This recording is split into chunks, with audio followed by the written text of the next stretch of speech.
Solitary confinement of juveniles is a topic that is not talked about often but needs to be brought to our attention, and that is what we will be talking about today. We will touch on how it has harmful effects on juveniles, what the courts are and should be doing, as well as educational impacts. By definition, solitary confinement is the isolation of a prisoner in a separate cell as punishment. Juveniles have been subject to solitary confinement by juvenile detention officers since the 1800s. Solitary confinement has many harmful effects on these kids and should not be allowed to be implemented any longer. Because of the fact that their brains are still developing, they are more defenseless against the prolonged psychological stress that can come from being isolated in these centers. It is an unfortunate truth that these kids are being sunk in deeper by the people that are supposed to help them because the stress is inhibiting developmental parts of the brain, like those that govern impulse control, which is the prefrontal cortex. Solitary confinement is not even something that works. It hurts the children more, doesn't leave room for growth, and does not improve behavior. It is shown to lead to rage and frustration, causing those who endure it to act out. The federal courts need to do something about this for the whole country, including state prisons and centers, and stop this torture of children. Fortunately, the use of solitary confinement of juveniles in the custody of the Federal Bureau of Prisons is no longer allowed, but that does not account for all of the state prisons and centers. Only 21 states have prohibited the use of solitary confinement to discipline juveniles, and that is not acceptable. There are still 29 other states that still allow solitary confinement of juveniles.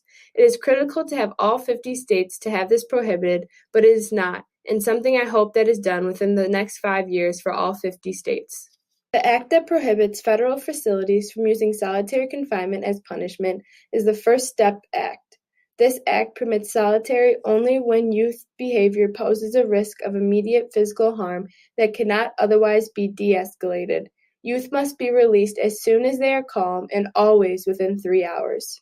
While some held in solitary confinement in state prisons and centers can be in there for months on end because of behavior or risk of self-harm, which is illogical because being in confinement can just make mental illnesses worse.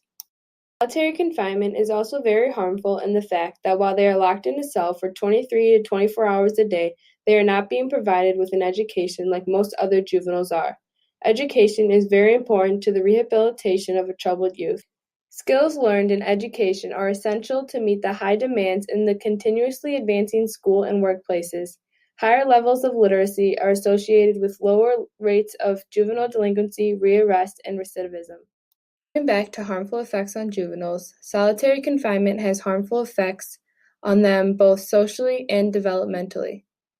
Not being provided an education can hinder them socially because they are not getting that positive reinforcement from an authority figure as well as interaction with other juveniles in the center. Family is a large impact on the way a child develops socially and mentally, and solitary confinement does not help with that process. In most cases, when they are in solitary, they are isolated from their families. They do not get phone calls, in-person visits, or sometimes even letters. Not being able to receive any word from your family or have any interaction with them is very harmful to a kid who needs that nurturing to grow and develop identity. Many juveniles say that not being able to get hugs and kisses from family is a source of pain and suffering. Craig Haney, a psychology professor at the University of California at Santa Cruz, stated, regardless of what they have done, they are in an uncertain, unformed state of social identity. You are making it impossible for them to develop a healthy, functional, adult social identity. By doing this to a kid, you are twisting their psyche and could trigger many different mental problems that may not have arose if not stuck in a box. And it is very difficult for a juvenile to recover and develop normally after that. Thank you all, and have a great day.